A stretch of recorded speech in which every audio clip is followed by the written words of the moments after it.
2026 সালের মে মাসের 4 তারিখ রীতিমতো রাজ্যে পালাবদল, এবং পালাবদল কেবল নয়, রাজ্যের যারা শাসক দল 15 বছর যারা রাজত্ব করেছে তৃণমূল কংগ্রেসের বলা যেতে পারে ভরাডুবি কোথা থেকে নেমে গেছে 3 অক্ষরও পৌঁছাতে পারেনি। সংখ্যায় গিয়ে দাঁড়িয়েছে 80 জন বিধায়ক জিতেছে। আর এই যখন রাজ্যে পালাবদল হয়েছে, বিজেপি যখন ক্ষমতায় এসছে, প্রায় 207টি আসন তারা নিয়েছেন।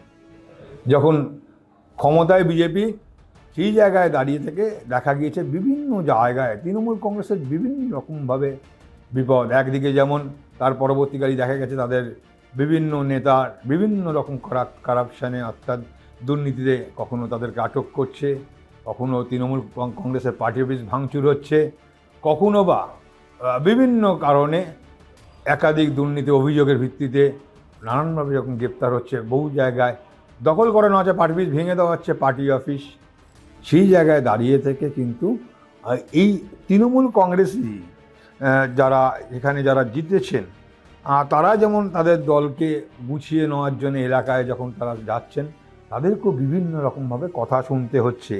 এবং সেই জায়গায় দাঁড়িয়ে কিন্তু রীতিমতো তৃণমূল কংগ্রেসের যে মূল কার্যালয়, অর্থাৎ যে মানে বলা যেতে পারে যেটা সাময়িক, যদিও সাময়িক যে কার্যালয় ভবন করা হয়েছিল মেট্রোপলিটন বাইপাসের মধ্যে, কোঅপারেটিভ সোসাইটির মধ্যে ক্যানেল সাউথ রোডে, সেই অস্থায়ী যে ভবনটি, সেই ভবনটি ছেড়ে দেওয়ার জন্যে 2 মাসের নোটিশ দিয়েছে যে 2 মাসের মধ্যে এই ঘর ছেড়ে দিতে হবে।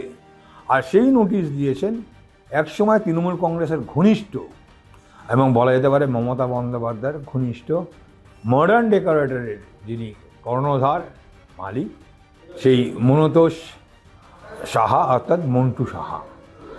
এবার এই মন্টু সাহা একটা সময় তৃণমূল কংগ্রেসের খুবই কাছের মানুষ ছিল। সেই জায়গায় দাঁড়িয়ে শোনা যাচ্ছে যে তিনি বলেছেন তার ঘর 2 মাসের মধ্যে খালি করে দিতে হবে। কারণটা কি? কারণটা অন্য বিভিন্ন কারণ থাকতে পারে, কিন্তু প্রকাশ্যে যে কারণ উঠে আসছে যে আজ থেকে 2021 সালে শিশুর দিকে বা 22 সালে যে তপসিয়ায় তৃণমূল কংগ্রেসের যে মূল ভবন ছিল, সেটাকে কর্পোরেট ধাঁচে ছাড়িয়ে তৈরি করার জন্যে ভবনটা স্থানান্তরিত করা হয় সাময়িকভাবে। এখানে 2 বছরের মধ্যে কাজ শেষ হয়ে যাওয়ার কথা ছিল, কিন্তু পরবর্তীকালে সেই চুক্তি আরও 2 বছর বাড়িয়ে দেওয়া হয়। কিন্তু বিপদটা তখনই হয় যখন এই পালাবদল ঘটে 4ই মে, যখন 4 মে যখন রাজ্যে যখন ফলাফল বেরায় বিধানসভায়, তখন তৃণমূল কংগ্রেসের শোচনীয় পরাজয়ের পরে ওই বাড়িতেই, অর্থাৎ শোনা যাচ্ছে ওই অস্থায়ী বাড়িতেই নাকি আক্রমণ হয়েছিল। বিভিন্ন জায়গায় যেমন তৃণমূল কংগ্রেসের পার্টি অফিসগুলো আক্রান্ত হয়েছে, তাদের উপর আক্রমণ হয়েছে, ইট পাথর ছোড়া হয়েছে, এখানেও নাকি ইট পাথর ছোড়া হয়েছে। তাই ভবনকে, অর্থাৎ এই মন্টু সাহা তিনি তার নিজের বাড়িটাকে বাঁচানোর জন্যেই স্পষ্টভাবে জানিয়ে দিয়েছেন, যদিও তিনি তৃণমূল ঘনিষ্ঠ, যে তার এই বাড়ি ছাড়তে হবে, 2 মাসের মধ্যে ছেড়ে দিতে হবে। এখন তপসিয়ায় যে তৃণমূল কংগ্রেসের যে মূল যে ভবনটি রয়েছে, সেই ভবনটির কাজ চলছে। যদিও তৃণমূল কংগ্রেসের নেতৃত্বের দাবি হচ্ছে আগামী 2 মাসের মধ্যে তারা স্থানান্তরিত হয়ে যাবেন। কিন্তু কথা হচ্ছে একটা ভালো পরিবেশের মধ্যে থেকে যখন খুব সুন্দর সম্পর্ক, সেই সম্পর্কের জায়গা থেকে হঠাৎ করে কেনই বা এই মনতোষ সাহা বা মন্টু সাহা, যিনি তৃণমূল কংগ্রেসের অন্দরে, তৃণমূল কংগ্রেসের এই 15 বছরের শাসনকালে যত বড় বড় অনুষ্ঠান হয়েছে সব কিন্তু এই মডার্ন ডেকোরেটরের মাধ্যমেই হয়েছে। এবং সেই জায়গায় দাঁড়িয়ে তিনি চলে যেতে বলছে, অর্থাৎ বলা